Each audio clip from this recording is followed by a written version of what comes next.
grunge definitely lives as well in the flannel you're repping.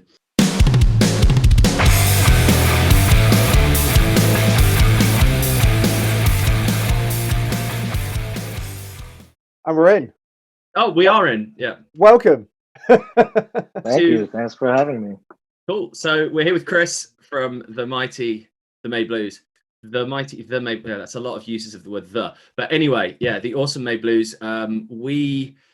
Well, I guess to start off the story, we started a segment, You Eat New Music. I asked our, at the time, non-existent audience to shoot up some names. And then somebody that Drew had actually worked with in the past, a dude called Nick Stadry, whose picture will probably pop up in maybe in one of the corners, so we can, rep him. And he mentioned the Mayblues. He also mentioned another band that I listened to first, and I thought, oh, these guys are good. And then I listened to your stuff, and I was like, nah, definitely gonna check this one out first. But yeah, we heard your stuff. Obviously, our whole kind of thing is grunge lives and all that, which it does. And I think you guys are a prime example of that, but definitely a kind of twist on the whole grunge thing that's come before, which is really, really awesome. So taking influence from some really amazing artists, I guess, that have come after the grunge scene, and now you're kind of doing your own thing, which we are really, really big fans of. So it's really great to have you on the podcast. Thank you. Chris, introduce yourself better than I've managed to do for you. Pretty good. By rambling.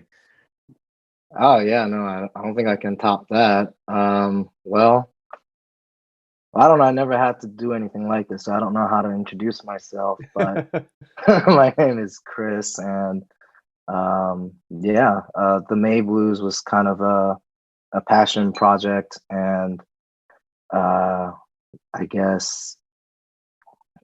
Yeah, in some ways, it is definitely in the vein of the grunge genre. That's kind of like what I grew up with. I first started playing the guitar and like actually listening to music when I first discovered Nirvana. My friend just like showed it to me, and I was just like, oh my god, what is this? And then it's like asked my parents for an electric guitar, got a shitty, Strat, knockoff, whatever. And then, I mean, it all just goes from there. And yeah, I guess I've been kind of like always writing songs, but always like just for myself. Never showed it to anyone or whatever.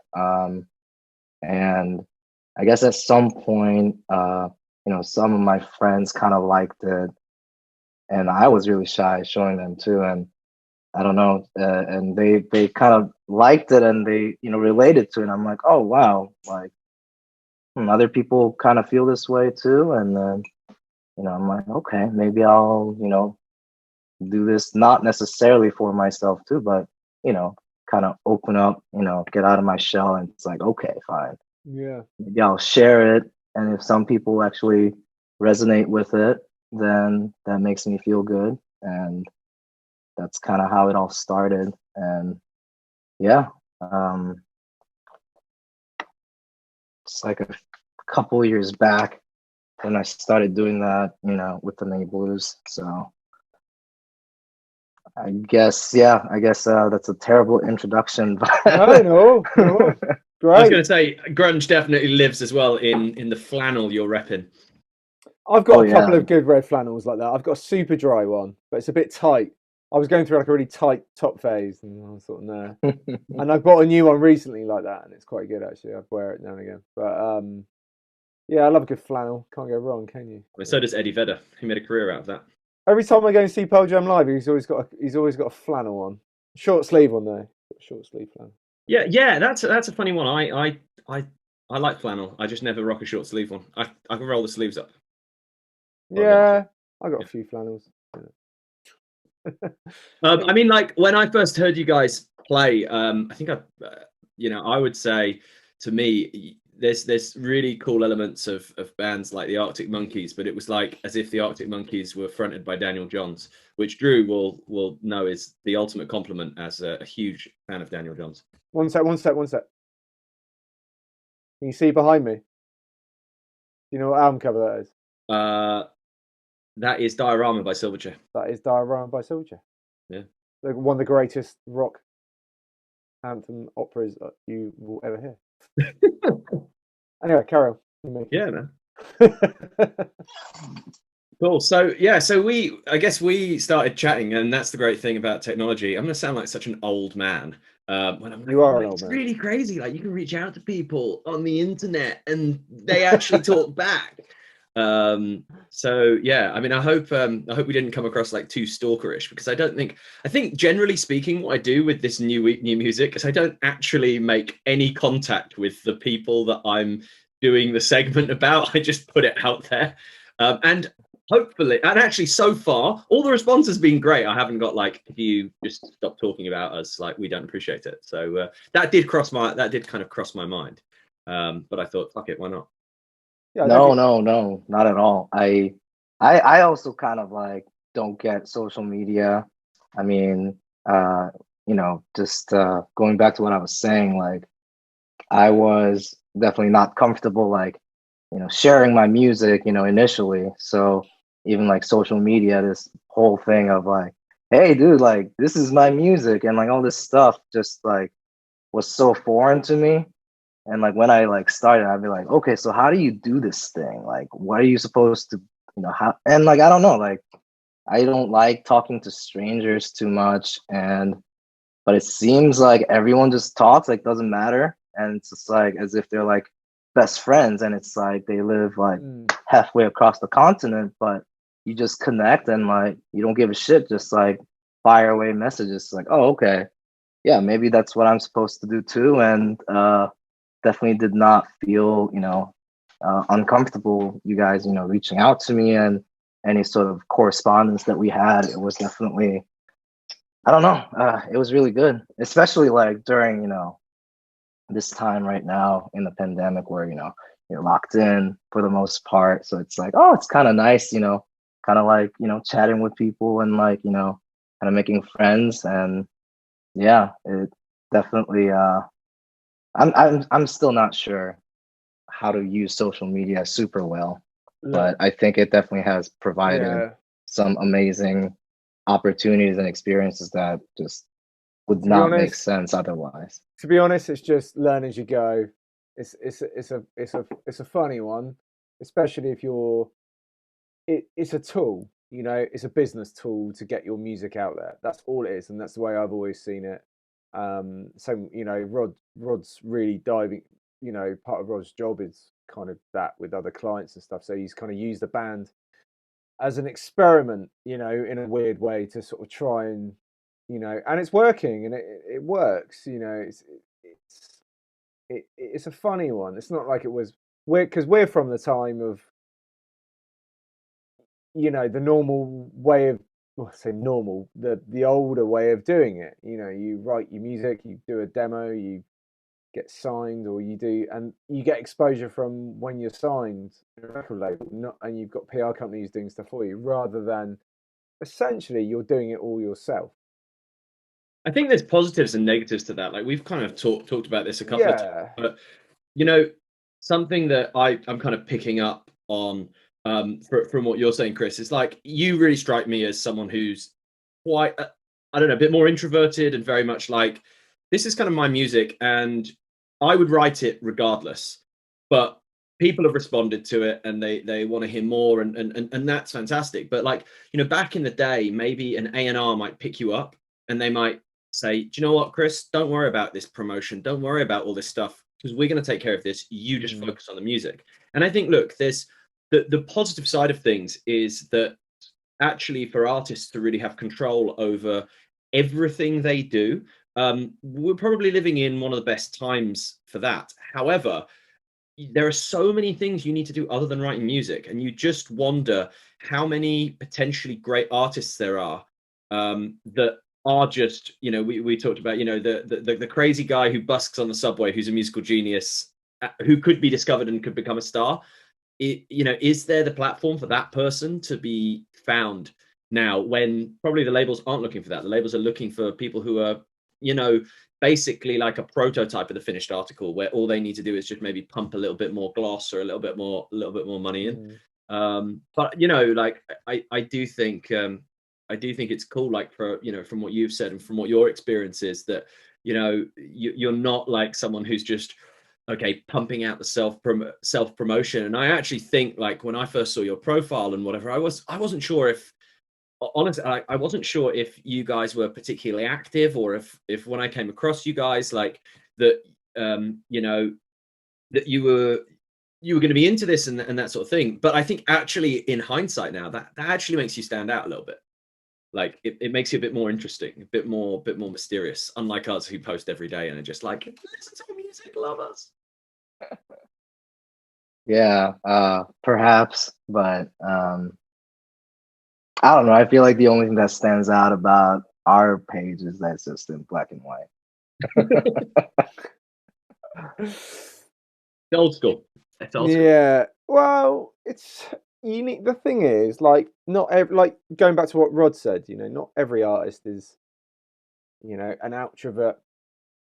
Like, True. Can I just jump in there, mate? You have, in the last 24 hours, just made up these amazing words. We were on a live stream yesterday, what did I say? You poured an instrumental version, a non-worded version, and now you've just got. Did I say outrovert? You said outrovert. So what's that? Okay, what's the opposite of introvert then? Extrovert. Extrovert. Outrovert. Oh, I do weird things. I do weird things like that all the time. I call, like, highlighters illuminating pens, things like that. Like, it's really weird. That must really confuse your students. I swear to God, like, I thought that was one of those, like, you know, like, that's how you say it in the UK. Well, no, it's just how I say it. No. Don't worry about it. Extrovert. Sorry. Okay. Not everyone is extrovert, and you know, and that's, like, going back to what Rod said. That's where some great artists do get sort of not discovered, because, you know, they're not. I mean, some of the greatest artists in the world have just been discovered by an A&R man, I don't know, just going to get a beer with his mate, or who missed the train or something, you know, and ends up in a bar watching someone go on stage. Didn't Deftones get signed because the A&R man went to see the headliner? You hear loads of those stories, don't you? Like, where they're going to see the headliner, and then they're like, "Oh, actually, support band's like way better. We'll sign them." That's actually how my old band got signed. There you go. Yeah. We did a gig supporting The Darkness, but it was before The Darkness really made it. But they had the last laugh because they had a #1 album and they sold. Well, yeah. So, you know, well. But that's kind of how it used to work, you know. Yeah. Does it still work like that? Sometimes. I don't know. I hope not. Well, I hope so. Well, I don't know. I hope so. I hope not. Stone Temple Pilots. Going back to Stone Temple Pilots, they were signed. They didn't really have a fan base. There was, like, I remember them talking about it. They were like, "Oh, did you have, like, loads of fans that come see you?" Something like, "No, not all." Just like some A&R man from Atlantic Records was like, "Oh, do you want to do a record?" They're like, "Yeah." It's just unreal, isn't it? You know? I think that's where the old manufactured band idea came from. Like, there were literally artists who someone just saw potential and they went, right, okay, it doesn't matter that no one is here right now, because I've got the vision that there will be. You know, if we can, you know, I don't know, deliver this in the right way, I believe that this will, you know, bear fruit.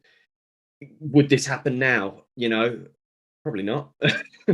But yeah. Oh yeah. Anyway, let's talk about the track we've just done. Yeah, absolutely. Go on, Drew. Okay, sorry, yeah. Arctic Monkeys. There you go. It was great. Yeah, Rod sent it over to me. He was like, "Oh yeah, like, we're going to do this track with the Mayblues," and I was like, "Oh, that'd be really, really cool." And it was really interesting for me because, like, being honest, hands up, not a massive Arctic Monkeys fan. First stuff, but actually the latest stuff, like the stuff that, you know, it's. What album's this off? This track? This is off of AM. Okay, what album's that though? Is that like their third album or something? Like 5th or 6th. Yeah, like to me, like that's way down the line. To me, Arctic Monkeys is like I Look Good on the Dance Floor. But actually, like when you sort of go further in, you're like, oh wow, like they're like amazing. They sort of really developed into sort of as they got older because they were like kids when they did that. Just some great songwriters. So it was really nice to sort of play that track and try and get the right sound and the guitar for it. I ended up using Guitar Rig and like a Fender Twin and a twangy reverb sound. Great song though, really really good. It's like mesmerizing. It just kind of chanty, it just kind of goes through, doesn't it? It's like, yeah, it's cool. Does that make sense? Drew reviews indie. Drew reviews indie. Yeah. Yeah. How did you first come across the Arctic Monkeys? Oh, well, it's a bit of a long story, but I mean, I have heard of them when I was in like high school. Like definitely like their like first album, with I Bet You Look Good on the Dance Floor, stuff like that. But I wasn't really into it at the time. I don't know. I feel like music that I consume, it's always like at least 10 years delayed. I'm just like now discovering this thing, and the artist is already dead. And I'm like, oh wow, this is really cool. So when I first heard, I wasn't really like, okay. I was like, who the fuck are the Arctic Monkeys? And that's a reference, obviously. Yeah. And yeah, so I knew that they existed, but I never really actively listened to them. And obviously, their sound has changed and evolved a lot over the time, it seems. And yeah, and I don't know if you guys know this, but they were big like in the UK, like right away. Yeah. But they never really transitioned to like the US super well until AM. And yeah, like there was this so I was in college, and there's this girl that I was kind of crushing on, and she's like, oh, I want to go to this concert. It was like, K Rock, which is like a radio station here in LA. Yeah. They have like a Christmas kind of like festival kind of thing where they have like, half dozen or so bands. And yeah, she couldn't find anyone to go with. And she was like asking me, hey, like, do you want to go to this thing? And I mean, I would have gone anyway, but there were some other bands that I liked that were on the bill. So I'm like, yeah, like, why not? I think it was like Kings of Leon, Queens of the Stone Age, nice, cool. Cage the Elephant. And I was just like, oh yeah, I'll go.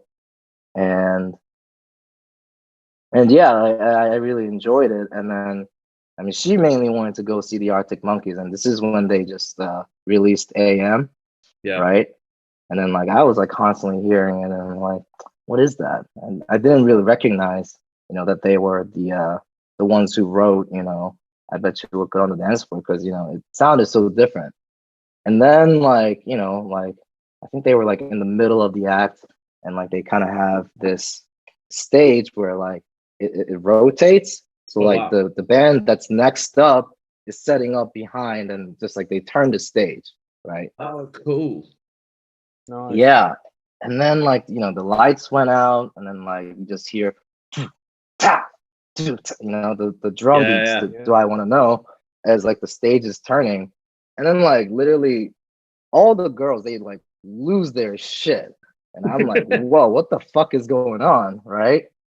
And yeah, and then like they were really good too. And I was like, oh wow, I'm like, oh, this is really good. And I was like trying to figure out, hey, why do you like them so much? And it's like, oh, like I really like their lyrics. And I just grew up, being like, lyrics are just, it doesn't matter. It's the music that counts. And I don't know, kind of like being inspired by, Kurt Cobain, who would often be like just picking up random phrases from his like little notes and poetry and just recording it. And it's like, okay, those are the words. And when I sing live, I don't really remember what they are. So I'm like, yeah, man, the words don't matter. It's It's the music. Music and the And melody. it's like, Yeah. but maybe having good lyrics help the listener kind of like figure out what the emotion or the story is. And I thought that really amplified the music. And yeah, that's kind of like how I got into it. And I'm like, that's really when I started paying attention to lyrics and wanted to like write lyrics that, you know, kind of tell a story. And yeah, you know, I try to like learn the song because, you know, we have like open mics and it's like, oh, I'll play it and maybe like, you know, she'll be impressed. And then like I don't know, I guess I ended up really liking it.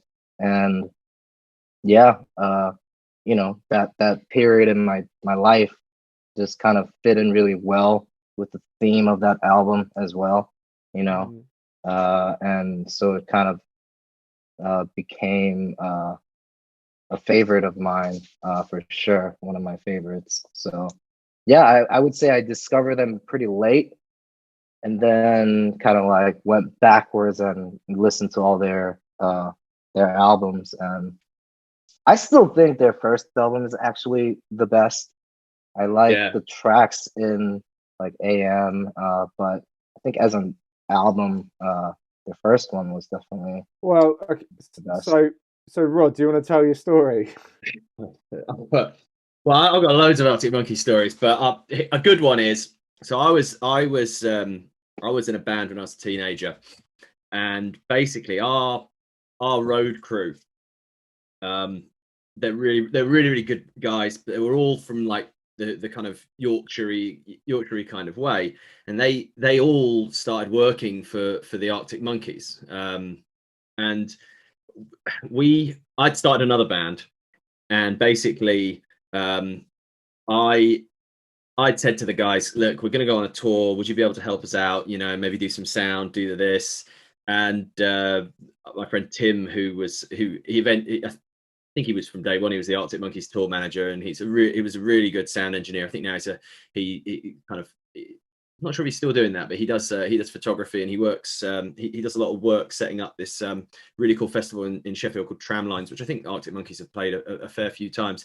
But anyway, him and our roadie Big Nige, they said, yeah, we'll help you out on the tour. You know, as long as there is the off chance, right?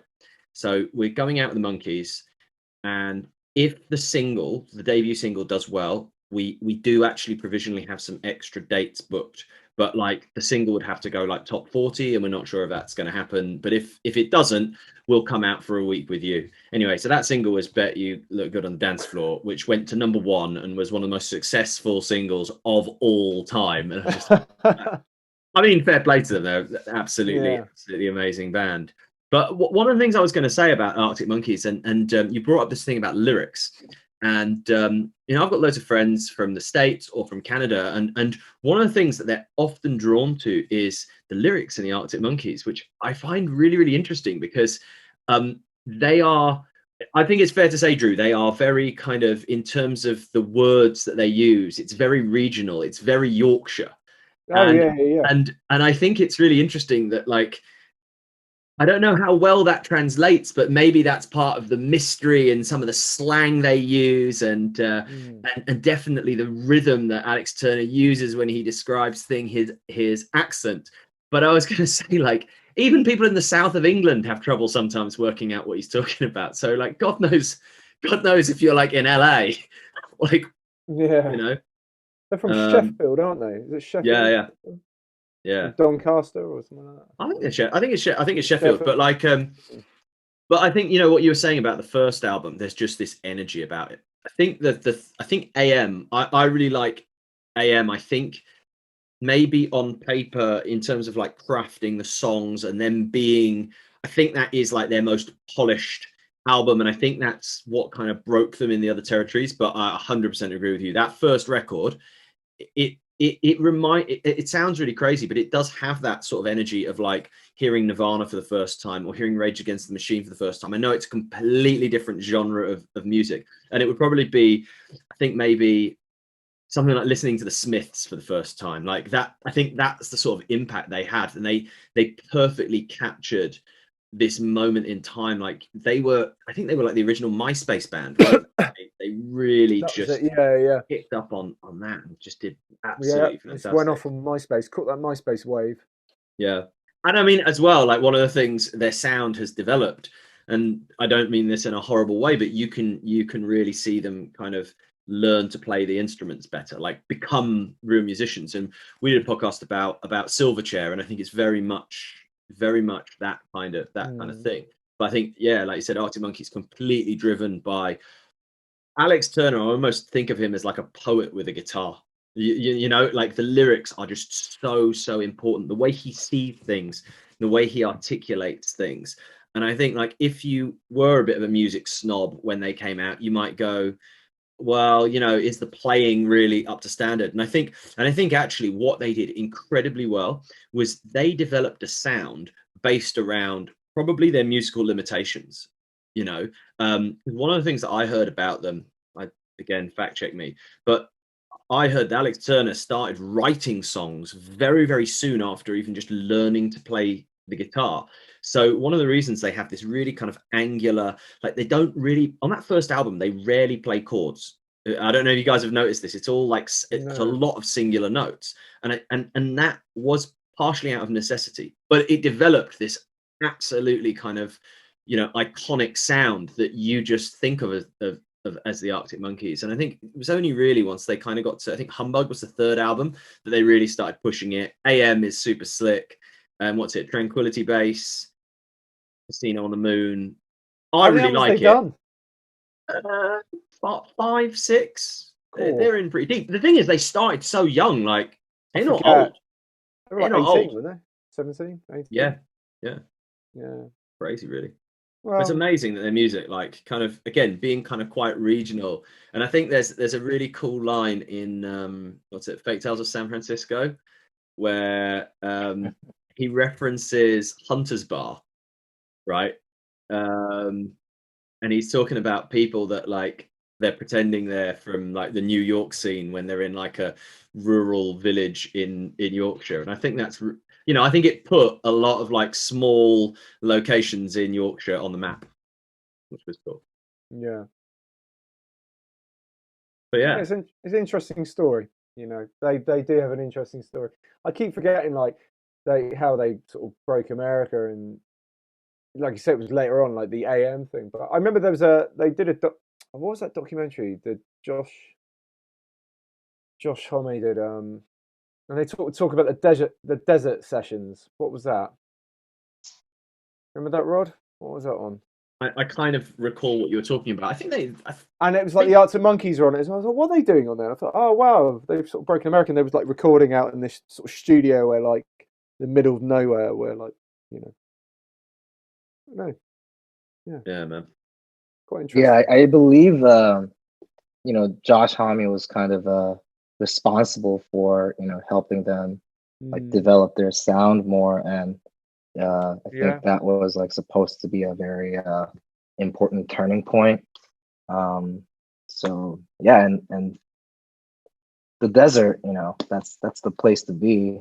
Not so far away from here. Actually went on a vacation out to Joshua Tree like 2 months ago, and it's really nice. I can see why that kind of, you know, music might come from there. And you know, just, I don't know, drive into the desert and you don't see anyone for miles, and it's like, okay, I'm just gonna do whatever the fuck I want and be as loud as I want. And yeah, man, there was a whole scene, wasn't there? It was all like bands like Caius and, oh man, what a band! Fu Manchu. Yeah, that's the pre band, wasn't it? Pre Stone. When you sort of listen to Caius, you're like, wow, that's like sludgy Stone Age stuff, isn't it? It's just really like detuned, and quite interesting. Do you know? I don't know if it's a band either of you guys are big on, but I had a bit of a deep dive on them the other day. Thinking about that, a band called Monster Magnet. They're like a sleazy kind of, like, I guess, like big kind of, you know, dirty American rock band. But the album is a great album there called Power Trip. Again, yeah, on this deep dive, I watched some of the videos from that album, and they are just I don't think you'd make videos like that nowadays. It's kind of like a kind of just from a bygone era. But I remember the lead singer Dave Windorf. He just got told, you guys need to deliver an album, and he just went to Las Vegas and just lived in a hotel in Las Vegas for like 6 weeks, wrote an album, recorded it. Boom. On all the songs are kind of about being in Vegas, but it's just like, I don't know. I think that's, I know, like pressure. Yeah, but like, I kind of like, I guess one of the really positive sides of like how the music industry has changed, and how guys like us can be making music, and people can be doing that, and you kind of do it alongside, as you're going. But there is something nice about those days where an artist was just funded, where it was like, hey, do you know what? Go and take a month, 2 months, 3 months, go and live somewhere and just come back with some songs like that. I mean, that would just be the dream. Of course, it's difficult for me. I've got kids, so you can't just up sticks anymore in there. No, yeah. unless there was big bucks, but that's probably very, very far away at the moment. But not impossible. You never know. Not impossible. You never know. So so I guess before we kind of wrap up, Chris, what are your plans for the Mayblues over the next little while? Oh wow. Well, so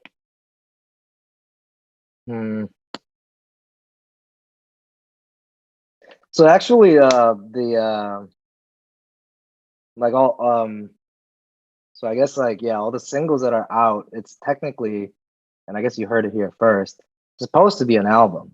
And I guess perhaps it's a little too ambitious or over my head to say it's like, you know what, I want to make a concept album. I mean, that word in itself is such an overused thing, but yeah, it's supposed to, because like I said, these songs were kind of like for me, and it was just a period in my life over 2-3 years where there were a lot of highs and lows of emotions, and just a lot of relationship related stuff. And after finishing school and just kind of being out of that, I was just like looking back, and it's like, wow, that was like crazy couple of years. It really shaped who I am and how I think, and it just had a really interesting narrative arc to it for myself. And I guess like writing those songs, and especially the lyrics too, was kind of my own way of trying to piece together and reflect on what happened and how things have shaped me, and what kind of mistakes I've made with these relationships. And so I wanted to make an album that's like an entire story of that for myself. And so that is actually done, but I didn't like record them like studio quality. And I picked a few songs that I thought would be pretty good as singles. And so those are the 3 singles that are out. Like the first one, which is like just a lo-fi acoustic guitar and voice thing, that was just like, I recorded that on my iPhone, and it was just like, just to put something out there. So yeah, I recorded those 3 singles, I don't know, like a year and a half or so ago. Oh wow. All in one session. And I didn't want to just drop them as an EP, because it's like, well, like I should just space them out, because that took a lot to do that. And kind of like cat's just like running around. I know. Funny. And so yeah, the Melatonic Nightmare is the last of that batch that I have recorded. And funny enough, it's actually the first song that I've ever I wrote for this album. So that's kind of like what started it, because my sort of because like I said, I like grew up listening to grunge and like kind of like 90s alternative, and then I like the next phase I had was like blues, and I just like was like really into like blues guitar and whatever. And yeah, like I just never found a way to like mix the two, because I feel like the blues is, it's like, okay, well, you're kind of more or less limited to, you know, the pentatonic scale and maybe even just like the 12 bar, you know, chord progression. And whereas grunge is like, okay, you got to make shit really dissonant and then, you know, make, you know, minors and major kind of like ambiguous with melodies and chords. And but that's different. And I wanted to kind of like merge the two. And yeah, I think that song kind of helped me do that a little better than I have ever done before. So that's kind of like what sparked that thing where it's like, oh wait, I can just do what I want and what I like, what I'm like my home base in terms of like what I grew up with. That's kind of like what started that project. So yeah, now that those singles are out, what I'm planning on doing after is, well, now I gotta go back into the studio, find a maybe new, you know, sound engineer or whatever, mixer to work with, and then finish recording the rest of the songs for the album and hopefully, yeah, drop it as an album, and then I can finally put all that shit behind me and, you know, like try to explore new sounds. Yeah, you know? absolutely. I mean, going back to your sort of comment about like mixing the blues with the grunge thing, I mean, that's what, for me personally, like when I like sort of put our band together and stuff like that, you know, that's why I love Stone Temple Pilots so much, because my mate always calls it jazz grunge. Because I was like, what's that? And he's like, they use like jazz chords, but in grunge. And I'm like, they do, don't they? It's all like weird major sevens and that's kind of how I write music as well. You know, I love Dean DeLeo, and he's a really good slide player. You know, they're very talented. Just because they're from the grunge, they're very talented blokes. Like, you know, there's misconception that because you're from grunge, it's like, oh, you're not good, or like, i.e., like, oh, you can't like. It's like, well, no, like, and grunge is such a weird generic term I always found, because the bands that were like labeled under that are really different. You got Alice in Chains. Yeah, I was gonna say about Alice in Chains. You sound like Metallica, or sort of got that kind of rock edge to it. And Jerry Cantrell is amazing guitarist. You've got Stone Temple Pilots. You've got Nirvana, which is just, that's to me is grunge really. That's like the like Mudhoney and, you know, all that kind of stuff. You know, the thing is though, within the genre, and yeah, I think like grunge artists kind of do get a little bit of a bad rep, like in terms of like not being complex, because I think like I think of like, if you think about the big ones, it's like, okay, there's maybe a case for it with Nirvana, but the thing with Nirvana, right, is the rhythms and the actual instrumentation was basic. However, Kurt Cobain as a writer, his melodies were just like, there is mastery in having simple songs that just connect. You don't need to be Steve Vai to write a song that is gonna, you know, that changes the world, you know. And then you think like, okay, you've got, like we said, STP, more of that kind of jazzy influence. So like that's completely different. You have Alice in Chains, who again, Cantrell's an amazing guitar player, but the work that him and Lane did as kind of the vocal harmonies, like I kind of, it sounds really strange, but to me they were like the grunge Beach Boys. Like nobody melodically, from the vocal delivery, it sounds like Alice in Chains. And then you got Pearl Jam, where it's like that, you know, I mean, that's like if Jimi Hendrix, Neil Young. Well, but you know what I mean? It's like that sort of, those sort of influences with more distortion. So it's a really strange genre, but I think it's really unfairly maligned as it's basic. Or what, just because, you know, a lot of Nirvana is 3 chords. It's like, yeah, it's 3 chords, but the complexity comes in the quality of the melody and the construction of the songs. Like that's the complexity of Nirvana. It's the simplicity. Very few people can do that, you know. Yeah. No, very, very true. Very, very Listen, true. like, I think we should probably wrap it up. Yeah, man. Like, just in terms of making it easy for me to edit, because I think this will be super sick, you know. And obviously, you know, we're all knackered from very successful release days. So listen, Chris, it's been absolutely awesome to talk to you. Like you kind of brought up with this whole kind of COVID lockdown thing. It's actually really, really cool to you know, speak to someone you haven't really ever spoken to, and you know, connect with people and start to like make friends with people, and you know, to be able to work on music with someone as talented as yourself has been a real privilege for us. So we really, really appreciate it, and hopefully, you know, we'll always be in your corner, shouting you out and supporting you, and hopefully, you know, we'll stay connected. And you never know, one day if you're ever like touring in the UK and you need an opening band, or if we ever make it out to the States, we should definitely hook up. Oh yeah, absolutely. Right back at you. It's been a pleasure for sure. And I don't know, I was kind of surprised how well this went.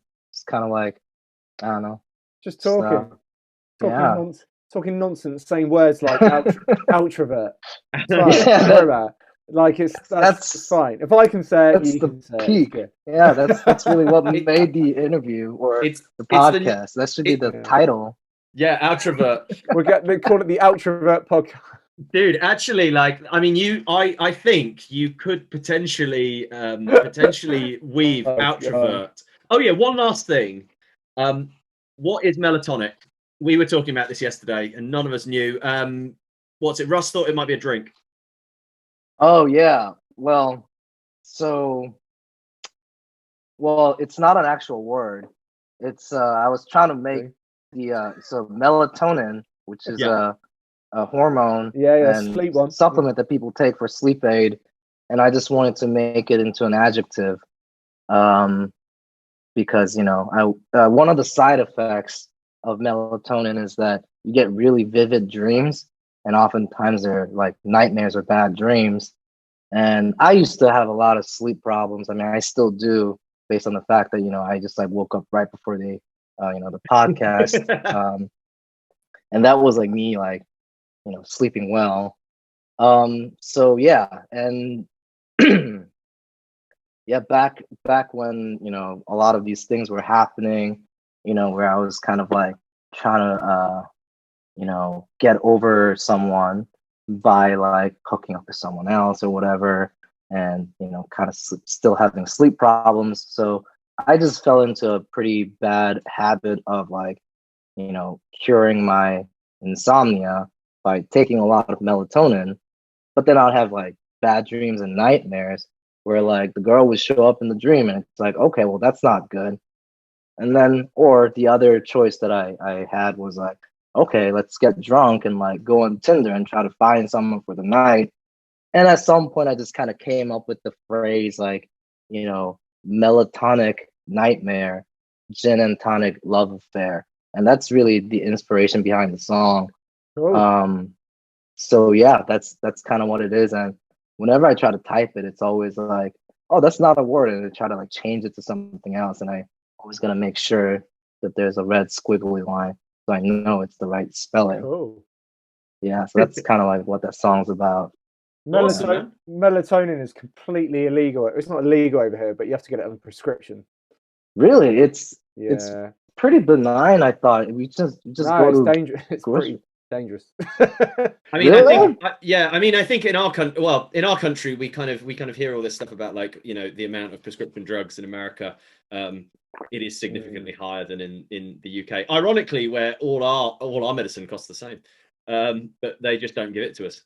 Yeah, no, melatonin is, because I've had issues as well when I've been on tour, and you can get melatonin in Europe, because when I was on tour in Europe, I took some of that with something called valerian root, which is just like a herbal type thing. But I got really bad. I get bad insomnia on tour because I'm in a different bed every night. You know, it's just that whole, you just can't settle down. So you know what I drink? If you don't, chamomile tea. Drink it every night before I go to bed. Sorts you right out. I was gonna make a tea recommendation. There is a variant of Twinings called Sleepy Tea. Yeah, that's got valerian root in it. Yeah, it is actually really tasty, but it will knock you out. But the only shit thing about it is it just goes through me, so it put me in a really deep sleep.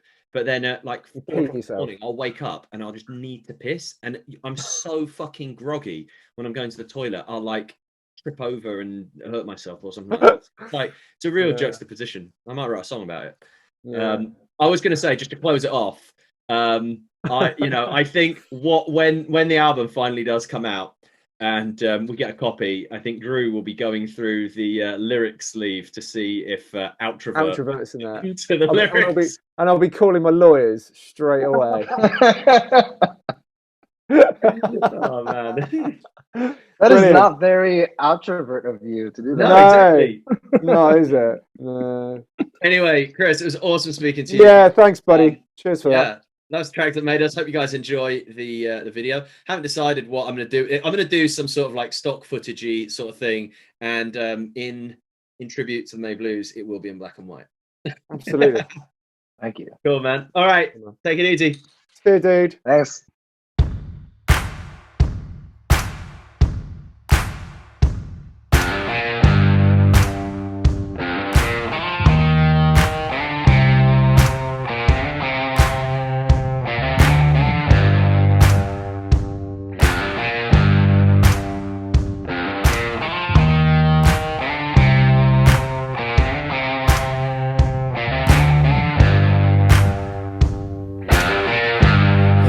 Got color in your cheeks. You get the fear that you can't shift the top that sticks around like suckers in your teeth. Are there some aces up your sleeves? Have you no idea that you're in deep? I dreamt about you nearly every night this week. How many secrets can you keep? 'Cause there's this tune I found and it makes me think of you somehow, and I play it on repeat until I fall asleep, spilling drinks on my settee. If this feeling flows both ways, sorta hoping that you will stay. That the nights were mainly made for saying things that you can't say tomorrow day. Crawling back to you. Never thought of calling when you've had a few, 'cause I always do.